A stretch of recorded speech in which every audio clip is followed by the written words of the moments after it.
والسلام على سيد الأنبياء والمرسلين محمد النبي الأمي وعلى آله وصحبه أجمعين. دا سید جمال الدین افغانی رحمہ اللہ مبارک خبر ده. سید جمال الدین افغانی رحمہ اللہ چې دا ډېر مظلوم او ډېر زیات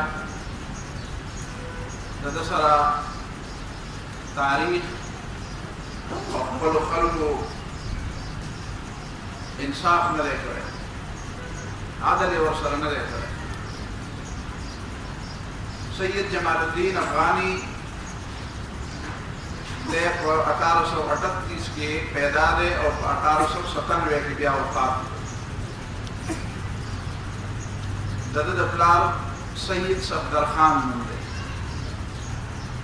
دے د افغانستان د کونړ د اسد آباد اوسیدونکی دی. اسد آباد نو دے د افغانستان د اسد آباد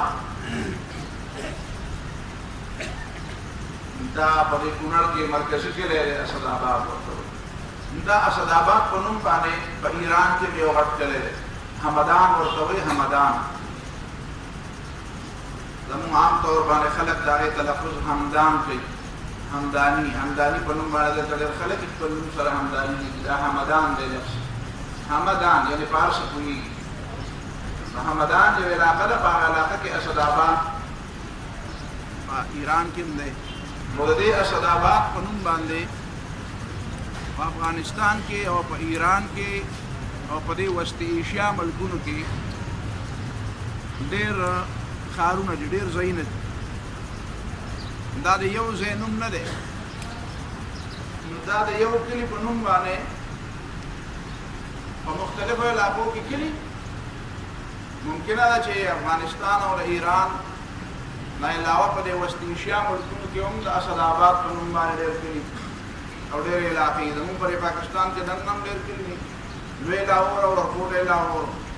او ګجرات او مردان کې ګجرات دی او پنجاب کې ګجرات دی. نو دا بس خاص په هندوستان کې ګجرات دی. دا ځکه وایم چې د بعضې خلکو چې کوم خلک د سید جمال الدین افغاني رحمه الله مخالف دي او ما چې وکتل نو ډېر زیات خلک یې مخالف دي او داسې انداز کې پیش کړی دی چې خلک د خدای نه هم نه یېرېږي. دا خلک بیا زمونږ د زمانې او د دې نږدې زمانې دا خلک خو بلکل د خدای نه نه یېرېږي.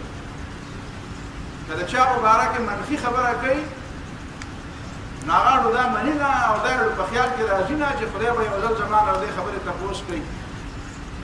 دا خبره خو الله تعالی هم اوري، د هغه په علم کې هم دا ملایک هم لیکي. او ما یلفظ من قول الا لدیه رقیب عتید، چې سړی د خولې نه کومه خبره وباسي نو د هغه خو لیکلی کېږي. اقرأ کتابک، بیا به درته الله تعالی وایي چې دا به اوس دا ثابته کړه. دا خلک خو بلکل د خدای نه نه یېرېږي. تر دې پورې لیکلي دي چې دا د فری میسن سړی دی چې کوم د یهودیانو تنظیم دی. د یهودیانو چې کوم پخوانی عالمي تنظیم دی فری میسن. زمونږ په دې برصغیر کې ډېر خلک د هغې ارکان او کارکنان په دې نږدې زمانه کې اوس په دې موجوده وخت کې روټري کلب د هغې یو شکل دی. ما ډېر کسان ولیدل چې هغه د روټري کلب ممبران دي. هغه غریبانان د ځانه خبر نه وي، په بیټک کې لګولی د روټري کلب هغه لوګو یې لګولي، هغه د ځانه خبر نه وي. دا یو کلب دی. دا کلب دا داسې کلب دی چې دا د فری میسن حصه ده. تا به په څه خبره دوکه کوي، بل به په څه خبره باندې دوکه کوي. دا بنیادي طور د عالمي یهودي تنظیم، صهیوني تنظیم، د هغه د جعلي نظام حصه ده. نو دا د تنظیمونو منظمونو کې دا چې کوم ارګنایزیشن دا ان جی اوز وایي چې دا ځای په ځای کارونه کوي، دې کې چې شاملېږي نو بیا خیال کوئ، اندازه لګوئ چې د هغه کوم طرف ته بوځي.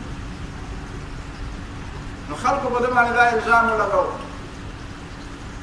نو یو الزام یې دا ولګوو چې دا افغاني نه دی، دا حقیقت کې دی ایرانی دی او دی شیعه دی. او ځکه ایرانی دی چې دی په اسد آبادي دی. اسد آباد په ایران کې دی. نو زه په دې حیران یم چې هغه ځان ته افغاني لیکي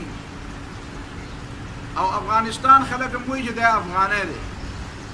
او داغه د نسل او داغه د خاندان خلک نه هم ملاويږي تا د خپل خود واده نه وکړي خپل واده نه وکړي نو بچو خيونه دایره خبره او دغه نسل او دغه خاندان خلک اوسم تا ته ملاوي دي شي ما دا هغه سن 80 په زمانہ کې دلته په خبر کې یو ځای کې ما یو کسونه دی اوس پیګره بابا نو هغه وی چې زه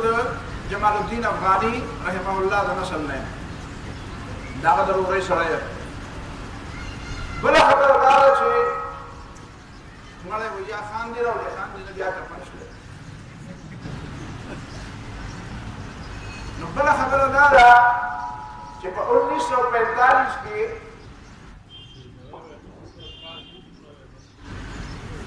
په 1945 کې د افغانستان حکومت د ترکی د حکومت ته درخواست وکړ چې د سید جمال الدین افغانی چې کوم باقیات دي د هغه جسد خاکی دی نو دا مونږ ته راکړي نو هغه ترکی حکومت دا غي خبره ومنله او په 1945 کې د سید جمال الدین افغانی رحمه الله هغه جسد خاکی هغه دا ترکی نه افغانستان ته منتقل کړ خدای وای لاهور د فلایټ راغله مکم کې چې دا باقیات راځو دا په صندوق کې راغله جسم باډي کې پرتا و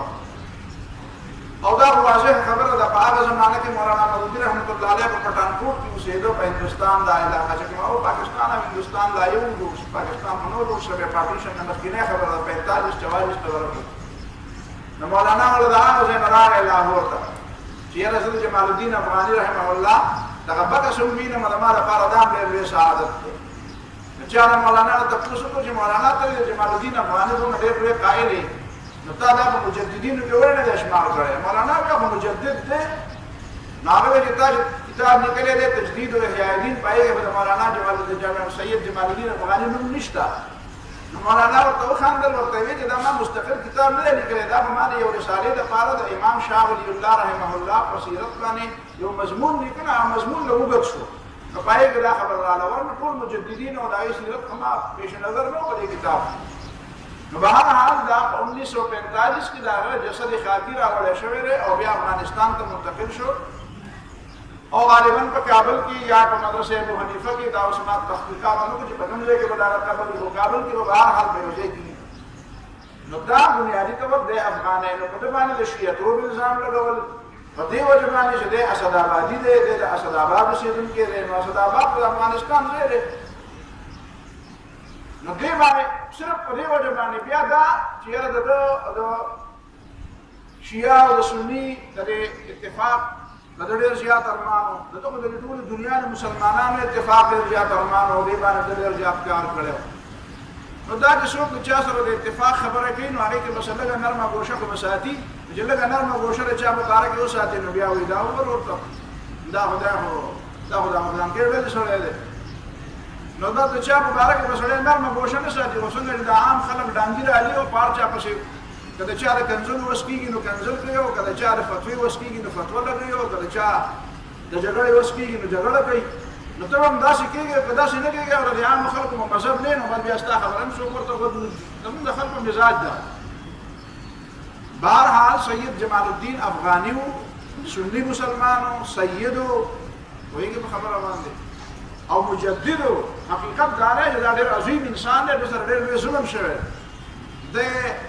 یو خدای جا په ځای کې پرېښی نه دی زمونږ د خلکو د عامه طریقه ده یاره بس په یو ځای باندې کښېنه او چې ته یو ځای نه بل ځای ته ځې او د هغه ځای نه بل ځای ته ځې نه دا نه دی دا پرېږده دا د باندې اعتماد نشته دا د جمال الدین افغاني رحمه الله وګورئ د 15 کالو نه زیات په یو ځای کې چا پرېښی نه دی زیات نه زیات چې تېر کړي 15 کاله په یو ځای کې تېر کړي ځکه چې څوک مفریدي نه په یو ځای کې چې کوم ځای ته ځي نو هلته د هر سړي دا شوق چې د دا صلاحیت د زما لپاره استعمال شي ما ته یو خبره ډېره زیاته یادېږي دا د صبغت الله مجددي حکومت چې ونه موږ دلته یو کمیټي جوړه کړه چې موږ د مجاهدین افغانستان په منځ کې روغ راولو نو موږ دا ټول پېژندل دې سره موږ یو ځای پاتې شو ټول سره یو تعلق نو لاړو افغانستان ته دا چا سره خبرې او مذاکرات او دا بهرحال یو کوشش والله تعالی په دغه اجر راکړي ان شاء الله نو په هغه زمانه کې دا د کابل د ټي وي نه موږ یو ځای کې یو دفتر کې ناست وو د کابل د ټي وي نه یو داسې دا طاووس په ژبه کې خبرې کول طاووس ګرځېده را ګرځېده نو لکه داسې څه ډرامه غونته کې جوړه کړې وه نو هغه طاووس ته هغه سړی وایي چې ته خو ډېر زیات ښایسته یې ستا خو دا بڼې چې کوم دي نو دا خو بادشاهیان په خپلو تاجونو کې ږدي عالمان یې په خپلو کتابونو کې ږدي او دا او دا او دا دا ته خفه ولې نو هغه ورته وایي چې خفه خو په دې یم که نه چې بڼې الله تعالی ما له راکړي دي او خلک ما راونیسه او ما نه راوشو کړي نو باچا تاج کې کېږي او بل مولوي صاحب په کتاب کې کېږي نو دا د کتاب دپاره او دا د تاج دپاره وایي که دا زما دپاره وي نو وایي دا خپلې بڼې زما دپاره دشمنان شي نو دا چې د جمال الدین افغاني رحمه الله خپل قابلیت او صلاحیت د هغه لپاره دشمن شو انتهایی درجه صحیح انسان دې دا هم وایي چې یاره د په هندوستان کې سبق ویلی دی نو د دې استاد څوک نو د خدای بنده ده په خپل علاقه کې سبق ویلی دی د په خپل افغانستان کې دیني علوم د ټول په افغانستان کې ویلي د خپل پلار د خپل علاقې د خلکو نه ویلي دي په علاقه کې د مدرسې اوس هم د مدرسې خو شته په هغه کې هندوستان ته چې دی راغلی دی د افغانستان نه پس دی هندوستان ته راغی نو هندوستان کې دی وایي په کومه مدرسه کې سبق ویلی دی هندوستان کې دی په کلکته کالج کې سبق ویلی دی په کلکته کالج کې دا انګریزي زده کړې ده د دیني علوم دلته نه دي زده کړي دی وایي یاره د دیني علوم استاد په هندوستان کې څوک دی نو په هندوستان کې د په کلکته کالج کې انګریزي زده کوله او د دې زمانې چې کوم د هغه زمانې چې کوم علوم دلته هغه علومو دپاره دی راغلی او دیني علوم دلته د مخکې نه یې زده کړي بیا چې کله دی د دې نه واپس لاړو نو هلته د میر اعظم خان حکومت و میر اعظم خان بیا د خپل وزیر مقرر کړو نو شپږ اووه کاله بیا د هغه سره وزیر پاتې شوی دی بیا به هر حال په دې خبرو کې دی مطمئن شوی نه دی او د دننه د حکومتونو حالات چې دته پته لګېدلې ده نو هغه بیا د هغه یو ډېر لوی مشن بیا واپس هندوستان ته راغلی دی په هندوستان کې په هغه زمانه کې بیا خو د انګریزانو حکومت و د ده بنیادي طور باندې درې څلور پنځه اهمې غټې خبرې وي یو د ده غټه خبره دا وه د ټول امت کې وحدت پکار دی او د وحدت لپاره هم د ده یو زبردسته انداز هغه دا چې د کومې علاقې خلک د مذهب په لحاظ باندې د ثقافت په لحاظ باندې د خپلو روایاتو په لحاظ باندې څه روایات لکه د پښتنو ځان له روایات د بلوچیانو ځان له روایات دي د سندhiانو ځان له روایات دي د پنجاب او د کشمیر د خلکو ځان له روایات دي د ده بنیادي مقصد یو دا و چې دا روایات او ثقافتونه یا مسالک او مذهب ته مراد دا فقهي مذهب دی نو دا فقهي مذهبونه به یو څوک د بل چا نه چینوي دا وروسته چې بیا یو خبره ډېره عامه مشهوره شوه چې که خپل مذهب نه پرېږدې نو مه پرېږده خو د بل چا هغه خبرې چېړمه چې ته ورته مه وایې دا ته غلط وایې حنفي نه ده پکار چې هغه شافعي ته ووایي چې ته غلط شافعي ته نه ده پکار چې حنفي ته ووایي اهل حدیث ته نه ده پکار چې هغه غیر اهل حدیث ته ووایي غیر اهل حدیث ته نه ده پکار چې هغه ده ته ووایي چې ته د خپل مذهب پرېږده نو د ده په نسبت باندې د اتفاق او د اتحاد بنیاد دا و چې دا کومې خبرې چې دي دا فروعي مسلې دي دا په خپل ځای کې پرېږدي په اصولو باندې د یو بل سره اتفاق وکړي اصولو باندې د یو بل سره اتفاق وکړي دې لپاره ده بیا ډېر لوی جدوجهد کړی دی لکه مثلا د ترکي د افغانستان او د ایران او بیا ورسره د روس د دې د اتفاق او اتحاد کوشش هم کړی دی چې د دې انګریزانو خلاف په دې بر صغیر کې چې دا کوم انګریزان راغلي د دې خلاف دا مسلمانان او دا ورسره روسیان ځکه چې ورته پته وه چې روسیان د دې مخالف دي نو چې دا ټول رايوځای شي نو خبرې دې د اتحاد لپاره ډېر زیات کوشش کړی بیا د هغه زمانې چې کوم ساینس و د هغه زمانې چې کومه ژبه وه په هغه ژبه کې د هغه تمامو اعتراضاتو جوابونه ورکړي دي ده به رسالې ډېرې زیاتې شایع کولې دی چې په مصر کې پاتې شوی دی مصر کې بیا د ډېر غټ شاګردان دي رینان په هغه زمانه کې یو ډېر لوی مستشرق او د ساینس او د اسلام په نوم باندې په موضوع باندې به لیکل کول او هغه بیا دا وایي چې یاره اسلام چې دی نعوذ بالله دا د دین او د علم مذهب نه دی د ساینس او د علم مذهب نه دی نو ده د هغه لپاره ډېر زبردست جوابونه مسکت جوابونه کړي دي او تاریخ دا لیکلي دي چې د ده د جوابونو باقاعده د هغه سره جواب نه دی رینان د ده د خبرو جواب نه دی کړی دومره زبردسته علمي جوابونه به ده کول ځکه دا کمال چې دی کوم ځای ته تللی دی نو د هغه ځای ژبه زده کړې ده پښتو فارسي خو د ده خپله ژبه وه اردو ژبه دلته د اردو ژبه داسې زده کړه په هندوستان کې دی کله پاتې شو او د اولنی ځل دا تجویز ورکړو چې د دې بر صغیر د دې تمامو علاقو یوه ژبه پکار ده خپله ژبه د مقامي وي خو د رابطې لپاره یوه ژبه پکار ده چې هغه اردو ژبه ده دا د اردو جګړې په ډېره دنه ډېرې وروسته را پیدا شوې دا د هندي او د اردو جګړې بیا چې هندي ژبه را پیدا شوه بیا هندوانو دا وګڼل چې دا اردو ژبه دا د مسلمانانو ژبه ده تاسو ته پته وي چې دا هندي ژبه څنګه جوړه شوه بیا دې هندوانو سره دا خطره پیدا شوه چې دا واقعي دا د اردو ژبه د ټول برصغیر ژبه جوړېږي د رابطې ژبه دا جوړېږي او دا د مسلمانانو ژبه ده مسلمانانو ژبه ولې ده ځکه چې په دې کې عربي الفاظ دي په دې کې فارسي الفاظ دي نو دوی یو سازش جوړ کړو او د هغې نه د دغه اردو ژبې نه عربي او فارسي الفاظ لرې کړو او د هغې په ځای پکې سنسکرت الفاظ ور واچول سنسکرت الفاظ پکې هندي الفاظ پکې ور واچول نو دا هندي ژبه شوه حالانکه په دنیا کې داسې ژبه چېرته نه ده جوړه شوې داسې مصنوعي طور داسې ژبه جوړه شوې نو دا جمال الدین افغاني رحمه الله دله دې علاقه کې اردو ژبه ورتله دله هندي ورتله دله سنسکرت ورتله موږ په دې علاقه کې پیدا یو نیو نیکونه په دې وطن کې پیدا دي موږ سنسکرت ژبه نه راځي حالانکه سنسکرت ژبه په دې زمانه کې د هندوانو مذهبي ژبه ده په کار چې موږ راتلې دا ژبه تاسو به زده کول په کار د هندوانو اکثر څومره کتابونه چې دي هغه په سنسکرت ژبه کې دي او موږ هغه هغې ژبې ده لکه شک نه یو خبر شهید جمال الدین افغاني رحمه الله دا ژبه زده کړې بیا چې کله د مصر ته تللی دی نو ده باقاعده په عربۍ ژبه کې بیا هلته به تقریرونه هم کول او عربۍ ژبه کې بیا یعنې د محمد عبدهو او د علامه رشید رضا او دا قسم خلک چې تاسو د محمد عبدهو او د علامه رشید رضا عربي وګورئ عربي دا تفسیر المنازل محمد عبدهو دی دا چې کله زه ګورم نو واقعي داسې مزه کېږي چې سړی وایي چې بلکل هغه قدیم زمانه هغه عربي ده داسې بهترینه فصیحه عربي او دا سړی د جمال الدین افغاني نه متاثر دی د ځینو خلکو په نسبت باندې خو دا د جمال الدین افغاني لپاره ډېره د عیب خبره ده چې مفتي محمد عبدهو د ده نه متاثر دی ځکه چې هغه وایي داسې آزاد خیال دی په دې نه دا معلومېږي چې د جمال الدین افغاني نه آزاد خیال دی یو خو دا چې د استاد او د شاګرد په منځ کې ډېر فرق دی ضروري ده چې استاد د شاګرد 100% کافي موږ د خپلو استادانو 100% کافي خو نه یو ځکه چې دا ډېرې خبرې داسې وي په ابتدا کې سړی خپل استاد ته ټولې خبرې د هغه نه زده کوي خو بیا یو وخت داسې راشي چې د هغه خپله یو بصیرت او یو اجتهاد او د هغه په خپله یو استنباط او د هغه په خپله یو ملکه یو قوت هغه ته میلاو شي چې هغه د هغې خبرې په منځ کې دا فیصله کولی شي دا خبره د اخیستو ده او دا د اخیستو نه ده د دې په ځای دا خبره ډېره زیاته مناسبه ده مفتي محمد عبدهو چې دا څومره بدنام دی نو دومره بېکاره سړی دی هم نه دی زموږ د خلکو دا مصیبت دی لکه فرض که یو استاد ټولو شاګردانو ته ووایي فرض که دا درسګاه او دا مدرسه ده او موږ درس کوو زه تاسو ته فرض کوم اصول شاشید ولوم او یا درته هدایت ولوم او یا درته بخاري ولوم نو چې زما کوم فرض که یو سړی بد شي نو زه وایم چې هلکه دا سړی ښه سړی نه دی موږ د خپله بعضې استادانو د هغې استادانو نومونه نه علم ځکه چې موږ په ډېرو مدرسو کې سبقونه ویلي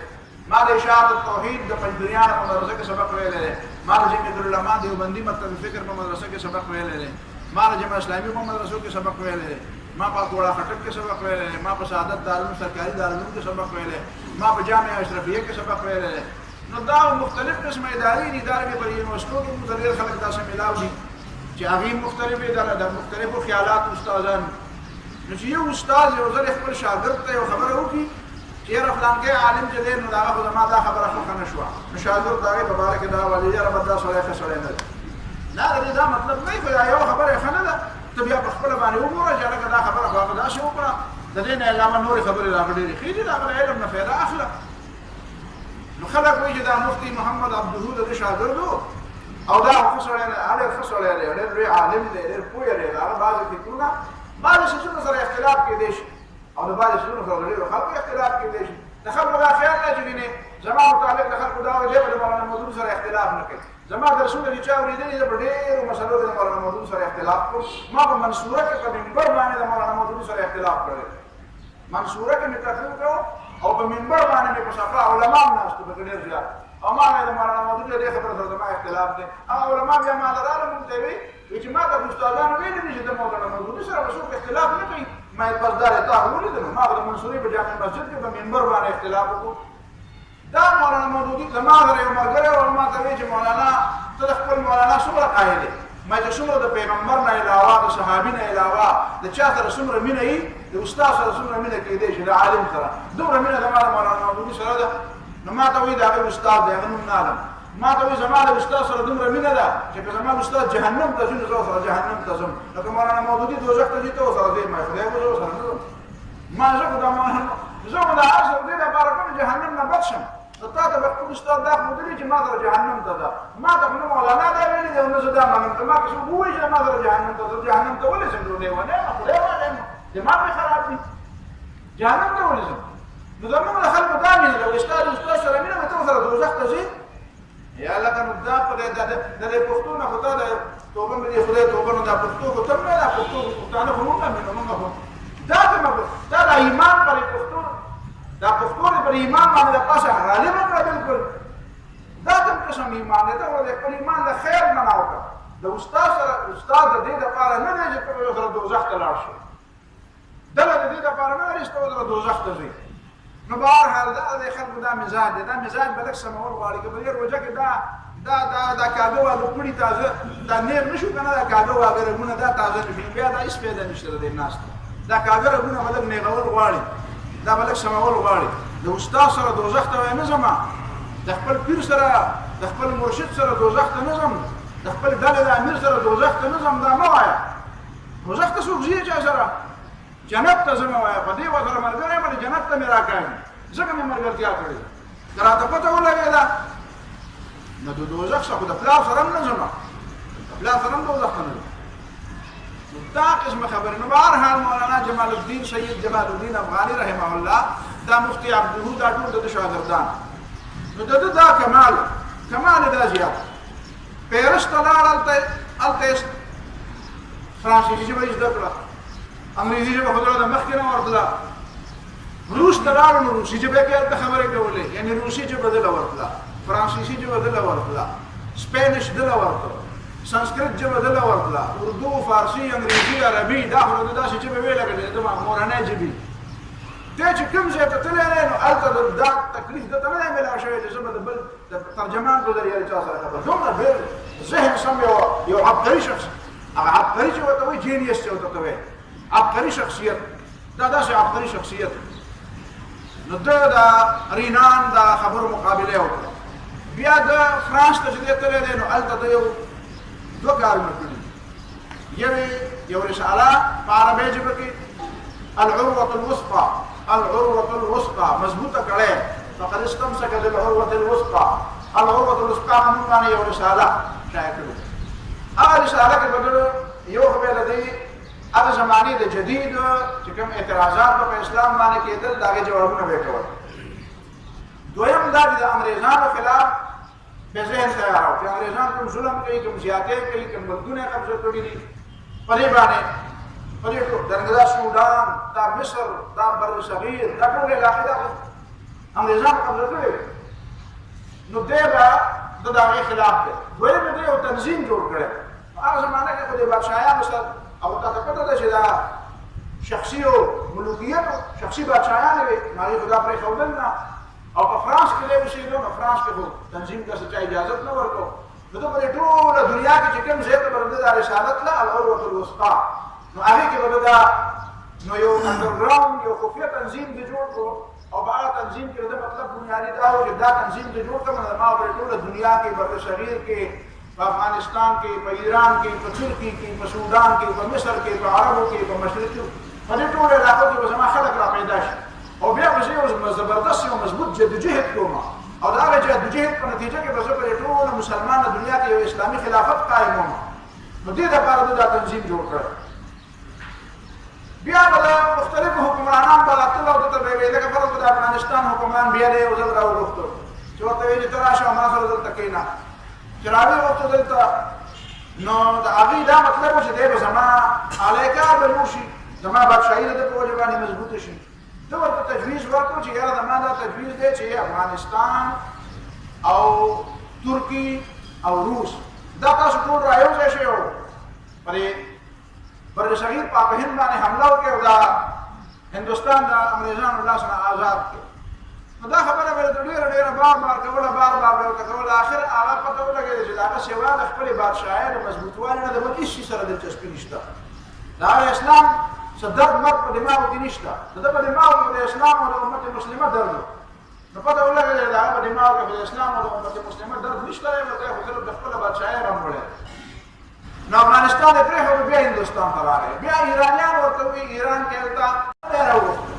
هلته چې دی راوړو هغه هم دا تجویز ورکړو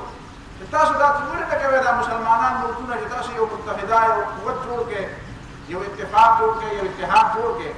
او دا هغه اتفاق او اتحاد په نتیجه کې د انګریزانو خلاف تاسو ودرېږئ او راپاسئ نو هغه باندې نصیحت څه اثر ونه کړ هغه باندې نصیحت اثر ونه بیا ورته ولګېدو نو هغه ایران چې څومره علاقه ده په دې کې څومره تماکو کېږي تماکو نو تماکو د تمام تجارت ټیکه انګریزانو له ورکړه نو دوی ورته وایي چې اول خو دا تماکو دی دومره حساس هم وګورئ خلک خو د ده په باره کې عجیبه خبره کوي خو تماکو کولی بازار دومره حساس شی نه ده ټول مسلمانان یې کوي اوس مې وایي چې لاس اوچت کړې او مردان او په صوابیو په دې علاقو کې څومره خلک تماکو کوي نو ډېر خلک دې لاس اوچت نو دی اول وایي چې زه خو په دې باندې تا سره خبره مې کوله چې دا تماکو کرل بند کړه دا تماکو لري که دا مردار بوټی دی په دې باندې ته دا عام دا غلط نه کوي چې دا مخ په غلط کې تفصیل شي خو د دې نه پښې دویمه غلطي دې دا وکړه چې د تماکو تمام تجارت ټیکه چې انګریزانو له ورکړه انګریزان خو زموږ دشمنان دي او تا راته راوستل دلته په افغانستان موږ په هندوستان کې نه برداشت کړو ته راځي به دلته په ایران کې دې راته راوستل هغه چې په دې پوه شو دا خو بادشاهي دا خو ما د دې لپاره راغوښتی و چې زما د بادشاهۍ صفتونه به کوي زما به لږ کنه لکه تا ته ما د تاوس کیسه وکړه زه به د دغه باندې وباسم او په خپل تاج کې بیا ږدمه چې ما سره داسې خلک نو الټا یې خو ما ته رانږدېږي نو هغه ته ویل بیا ودرېدې شه وځه نو دی لاړ نو سودان ته لاړ په سودان کې ډېر زیات وخت تېر کړو په سودان کې د مهدي سوداني مشهور دا ډېر لوی فارمر دی ډېر لوی مصلح دی هغه مهدي سوداني باندې د کار وکړو دی چې به کوم ځای ته ته نو دی خو ډېر انتهایي ذهین سړی و نو دا ذهینان خلک او ښکلي خلک علمي طور باندې تږي خلک دا به د دونه راچاپېدل نو هلته مهدي سوداني د ده په مریدانو کې شامل شو هغه دومره زیات هغه ته تجاویز ورکړل او هغه دومره طاقتور کړو دومره زیات یې هغه په علم په وسله باندې دومره مسلح کړ چې هغه ته انقلاب راوستو د انګریزانو خلاف هلته هغه انقلاب کامیاب کړو انقلاب کامیاب کړو د انګریزانو سره خطر پیدا شو دلته مصر هم راننوستلي سودان او مصر خو یو بل سره لګېدلي دي نو بل ورځ به د انګریزان زموږ دا مهدي سوداني به دومره او یا به دی دومره تکړه شي د ما نه به دا مصر هم والي نو دې جمال الدین افغاني سره انګریزانو رابطه وکړه چې یاره داسې چل وکړه چې زما تعاون وکړه زما مدد وکړه ده ورته ویل چې زه به دې مدد کوم خو په یو شرط باندې پته نه لګي د ده په ذهن کې د مدد څه تصور وایي ستاسو مدد به زه کوم خو په یو شرط وایي شرط څه دی وایي شرط دا دی چې د مصر نه کډه والی وځي مصر پرېږدی نو هغې وایي چې موږ خو ستا د مدد مطلب دا دی چې موږ په دې مصر کې خو پاتې یو خو چې په دې سودان کې زموږ خپې مضبوطې شي موږ ته دا سودان چې موږ نه ستا د مهدي سودان یې غوښتی دی بیا موږ ته واپس راکړې تعاون مطلب دا دی ته ما ته وایې د مصر نه هم پسې وځه بیا انګریزانو ته پته ولګېده چې اوهو دا سړی خو ګورې نو بیا یې مصریانو ته بیا د مصر او سودان ته به دواړو ته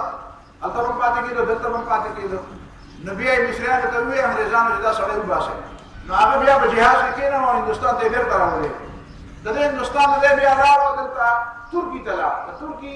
سلطان عبدالحمید ده ته ویلي چې دلته د ما خواله راشه سلطان عبدالحمید د دې دپاره ورته ووایي چې دی د ما خواله راشي نو زه به دی وګورم چې دی زما سره څومره حده پورې چلېدی شي او بیا د هغې کېدی شي سلطان عبدالحمید باندې ډېره زیاته بدګماني نه کوم د هغه په ذهن کې هر څه تصور چې و دی چې هلته لاړو نو هغه سره به هر حال مذاکرات او بحثونه او خبرې اترې آخر کار په استنبول کې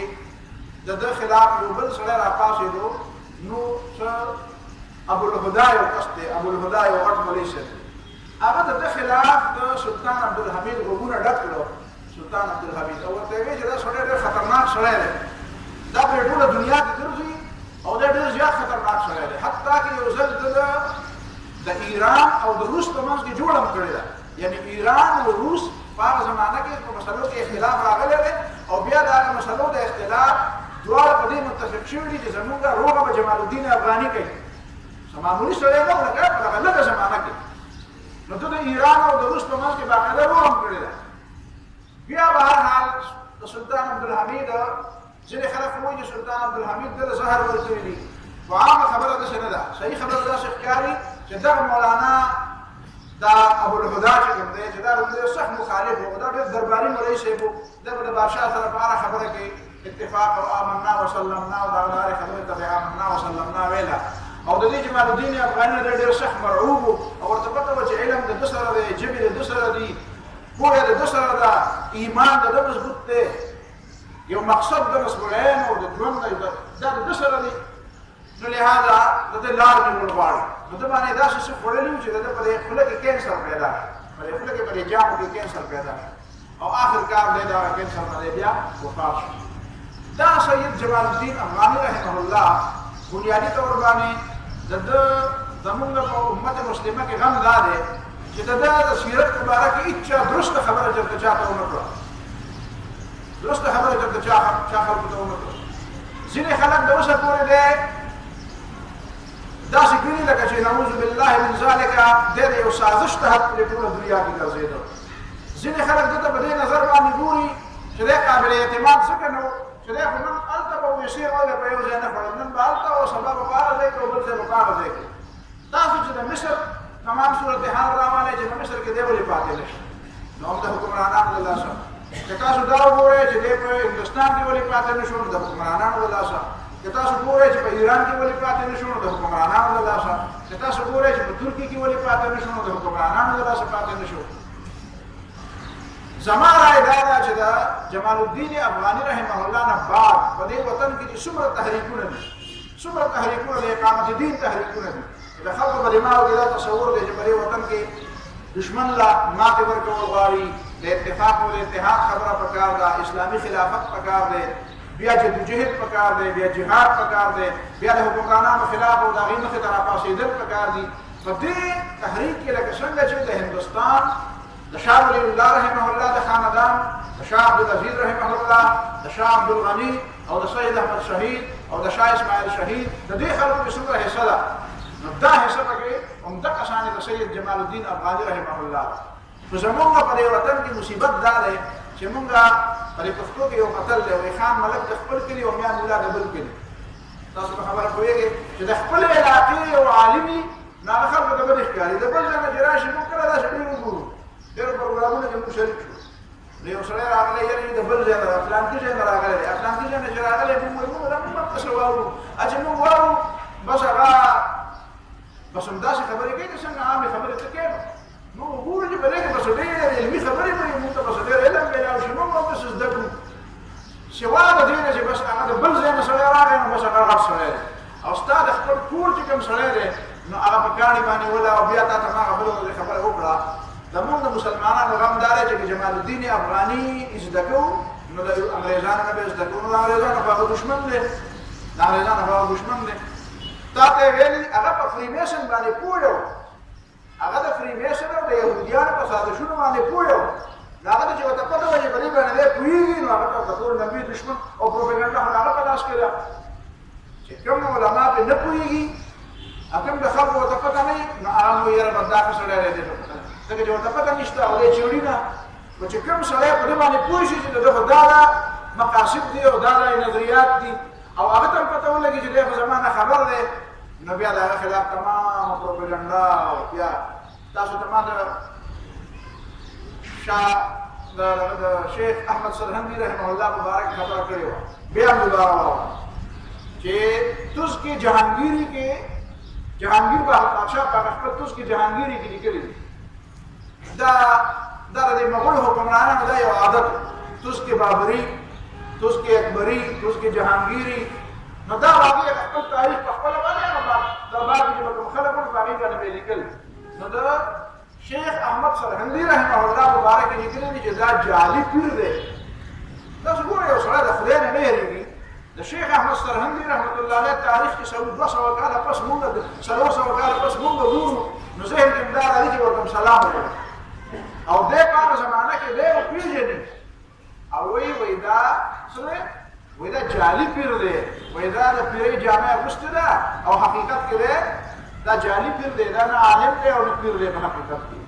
او د هغه زمانې یو بل مولوي صاحب و چې هغه حقیقت کې هغه ډېر ښه سړی دی، هغه ډېر لوی محدث دی، ډېر لوی فقیه دی، ډېر استاد دی د خلکو، ډېر لوی اوس هم د هغه د علم نه خلک فایدېږي. نو صرف د هغه طریقه دا وه چې هغه د عوامو سره کار نه لري، حکمرانانو سره به یې کار نه لري. موږ ته به خلک ډېر نصیحتونه کوي، یاره ته هم دا چې خول به خول لږ ډېر کوي، وایي دا مه کوه، وایي نورې خبرې دې ټیک دي، خو دا ته چې پکې دا چا ته اشارې مشارې شروع کړې او دا چا سومبه راوالې به چا پسې ولاټنګ، نو چې دا کار نه کولی په دا دنیا هغه ته ناسته وی. مطلب ادارې د حکمرانان مچېړه دا مچېړه چې د سیاست کې دا ټیک دی او دا غلط دی او دا ډلې مچېړه دا ډلې دا چې مطلب ځینې خلک ورته وایي دا فلان کې خبره کوه خو دا کنه مولانا مودودي ته یو سړی راغی ورته وایي چې یاره دې سره ملګری کېږم مولانا بیا ورته بله ورځ لاړه ما اورېدلي دي چې خلک دلته څه خبره ما ته بله ورځ چا راورسوله هغه مولوي صاحب متعلق خبره کوم نو هغه بیا د مولانا سره یو کال ملګرتیا وکړه بیا دې واپس لاړه وایي یاره دا مولوي صاحب مې خوښ نه شو نو چا ورته وایي چې ولې دې خوښ نه شو وایي په دې کې تقوا نشته مولانا مودودي علی دې کې تقوا نشته نو هغه ورته وایي چې ښه دا خو ډېره خبره ته ما ته ووایه تقوا مطلب دا چې مونځ نه کوي روژه نه نیسي سبل چرته که شراب څکي که سبل څه چل کوي څه کوي نو ورته وایي چې نه نه نه دا خو نه کوي خو تقوا پکې ځکه نشته چې هره ورځ تازه تازه جامې اغوندي هره ورځ یې سرې کړې جامې اغوندي وایي هر سهار لاندي او هر سهار یې سرې کړې جامې اغوندي نو دا په دې کې ما ته پته ولګېده په دې کې تقوا نشته